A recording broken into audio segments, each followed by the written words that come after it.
Hey guys, and welcome back to my channel. So again, I just want to apologize if you hear a hum in the background. I haven't figured out a way to have my AC on and keep the room cool while I'm filming and not make a bunch of noise in the background. But hopefully it gets cooler soon. It is currently August 1st as I am filming this, and I am ready to do my Abominable book box unboxing for July 2022. I know you're like, it's August, why is this taking so long to be unboxed? And there's actually a little bit of a story behind that. So this was actually shipped to me on July 16th, and I didn't get it until today. So Abominable box is out in the UK. I think they sent it out on like July 9th or something like that. And then they don't have tracking because it's like a low shipping international shipping system. I actually had to reach out to them and be like, I don't know where my package is. Like, I keep checking my door every day, and USPS didn't leave like a note on my door. So finally I was just like, I wonder if somebody like took the note or it like fell off or somebody forgot to leave it and it's at the post office. So I went all the way up to my post office today and they had it. And I was like, oh, thank God, because I was really scared that it had been lost or stolen and I didn't have a tracking number and I didn't know what was going on. So this is not Abominable the box's fault, just a fun little mishap with USPS, but it is finally here. This is my second ever Abominable book box unboxing. It is a monthly subscription horror book box. Every month you will get at least one new book. You will get a used book, something else that could be either another book or like a magazine or a collection, and then you'll get some snacks and goodies and a little like bookmark with some short fiction on it. It's really cool. I get the full guts box, which I believe retails for £21.99, and then to ship it to America it's like another 16 pounds, which comes out to around like $52, I want to say, for me, so about the same price as our Nightworms packages. I really enjoyed my first box and I'm really excited to open this one. If you want a cheaper version of the box, you can get the bare bones box, which is just like the books, none of the little extra goodies and stuff. But yeah, so let's open her up and see what we have. Unlike Nightworms, I don't think Abominable box does themes, but they do have beautiful, beautiful packaging. Their presentation is spot on. Okay, so right on top we have our secret used book for the month, so I'm going to open this last because I like that it is a surprise and it is different for every single person. Okay, and so then we have our little goodie bag. It's got some little teeth going on. Let's open this up and see. Okay, so we get Lion's Perkadilly coffee bag, number 4, deep and intense. This looks like a cute little instant coffee. Love that, big coffee person. We get raspberry and pomegranate tea. This is best enjoyed without milk. So sometimes if like teas have acidic fruits in them, you can actually curdle your milk. So it's really cute that and very nice of them to tell us not to add milk in that, because I've made that mistake many times. Okay, we then get Off Black Sweet Bliss berries and cinnamon black tea. We get an unsweetened taste cappuccino by Nescafe. So lots of little instant coffees here. And then, oh, I think we got this last time too. We get Galaxy Instant Hot Chocolate, just add water. So lots of fun little goodies there. We then get our snack. The snack that they sent last time was so delicious. Oh my God, it was like some kind of like berry dark chocolate bar. I ate it and it was just fine. So this is Kooky Pretty Unique Fruit Gently Dried Dragon Fruit. It is vegan. I don't think I've ever had dragon fruit before, but fun. Oh! Oh my God! Oh my God! Oh my God! So we get a pin, and it's Pennywise with the SS Georgie speaking to Georgie, and it says "You'll float too," and I am so excited. Oh my God! This is so cute. So this is by Abracadaver. That's really funny. Apparel. Oh my God, I love it. I love it. I love it. I have to put this on something. That is so fun. Okay, so then we have our first book here. I'm not going to be able to say this right. This is The Har, or The Harar, H-H-A-R. A horror novel by David Sodergren, sorry. And we'll read the back of the book. So it says, I don't fear death, but they do. Muriel Macaulay has lived in the Scottish fishing village of Witch Haven all her life. She was born there, and she intends to die there. But when an overseas property developer threatens to evict the residents from their homes and raise Witch Haven to the ground in the name of progress, all seems lost. Until the day a mysterious fog bank creeps inland. The horror. Oh, maybe it's like horror, right? Like horror. Like horror. To some it brings redemption. To others it brings only madness and death. What macabre secrets lie within the horror?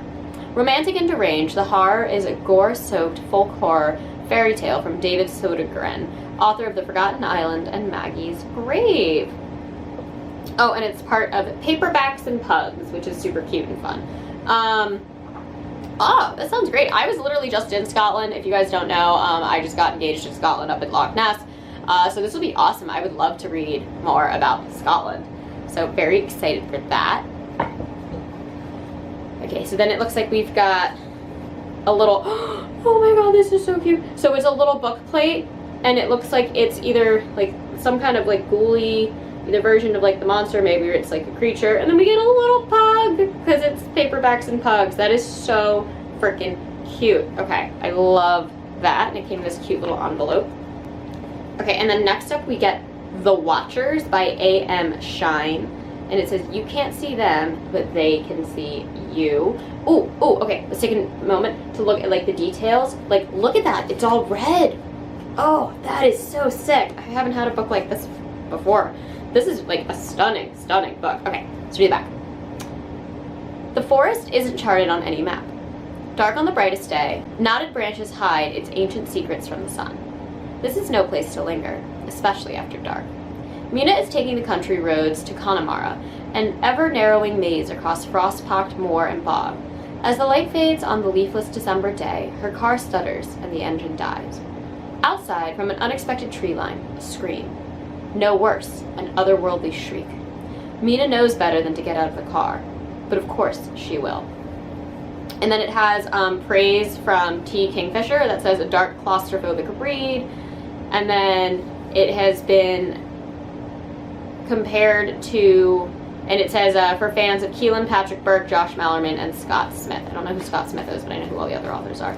So, ooh, cool. I really like this cover. This doesn't really tell you much about it, but claustrophobia in horror is something that I find really, really interesting to read about. If you've ever seen Neil Marshall's The Descent, it's about spelunking. I think that simulates claustrophobia so beautifully and so terrifyingly and so well. And I've just always been like very claustrophobic in general, so reading things that are about claustrophobia I think is a really interesting way to like peek into somebody's fears. So really excited for that.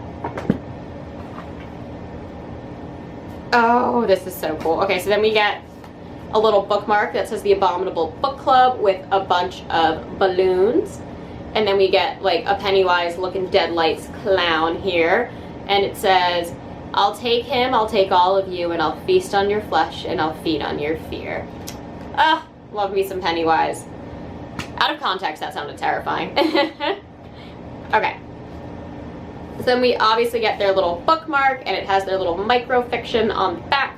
I'll read that. So it says, Spookmark 10, Series 4. Alpha 4, you are under orders to return to formation. Ventura clicked the power button on his walkie, plunging the jungle into silence again. Not even a bird or insect dared make a sound, especially this deep into the black zone. Ventura used the tip of his knife to part the leaves in front of him.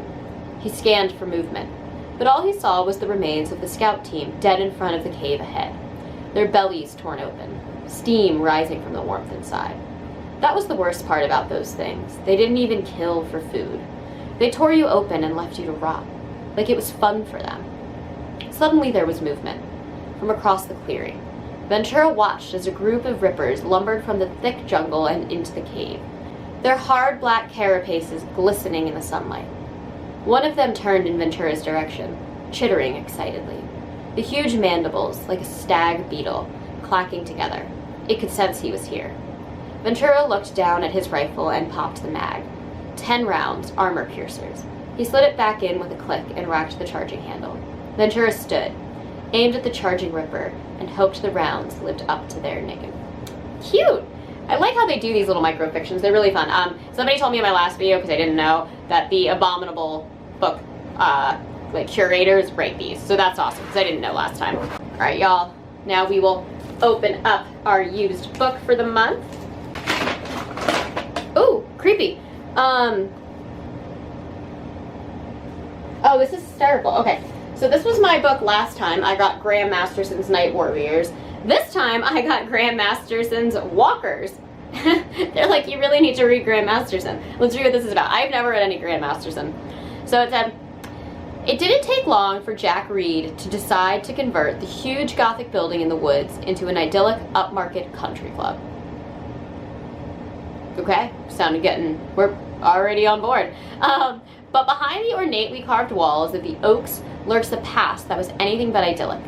60 years ago, the house was an asylum, home to crazed psychopaths, all of whom disappeared one night, never to be seen again. Now the empty rooms echo to the soundless screaming of the madmen trapped inside the brick and plaster, walking endlessly through the maze like mansion. And now Jack's son, dragged into the hellish prison of the walls, is held a screaming hostage by Quintus Miller, leader of the insane. Quintus took the killers into the walls. Now he insists Jack Reed will set them free, or his son will die. Ooh, creepy, creepy, creepy, creepy. This reminds me of Session 9. I don't know why, but it like kind of really reminds me of Session 9. This is a really like terrifying book cover, I have to say. But this one does speak to me a lot more than the other Graham Masterson book that I got. And this is a little shorter, it's about 340 pages. So very cool. All right, so let's go through all of this again. So obviously the highlight of this box is this. Oh, I'm so happy this didn't get lost in the mail. This is so freaking cool. I'm so excited to have this. I just saw Nope, and when I was at Nope, I bought a little Pennywise, like plushie, because for some reason they were selling Pennywise plushies at Nope, at the Alamo Draft House, and now I have this, and I love my Penny. Okay, and then we get all of our fun little drinks and snacks, our bookmarks, and then our 2 other new releases. I don't know which ones I'm more excited about. I'm pretty much excited to read all of these. This one is really, really vague, but the book is absolutely stunning, so I'm like really stoked to pick this up. This, I'm just excited that it's set in like Scotland, like in a Scottish tiny village. I think that could be really cool. I just read Scottish murders, and I read a lot about like small town murders and stuff, so this will be, I think, really fun and interesting. And then obviously this, it really gives me Session 9 vibes, so I am so happy with this. I actually haven't heard of any of these books or any of these authors before, so this will be fun to try out a lot of new authors. And because I opened this so late, hopefully my next Abominable box will be here a lot quicker, and I can get the video up in a meaningful amount of time. Anyways, that is all that I have for you guys today. As always, I post every Monday and Thursday, sometimes on Saturdays, and if you enjoy these videos, please hit the like and subscribe buttons down below, and I will catch you all in the next one. Mwah.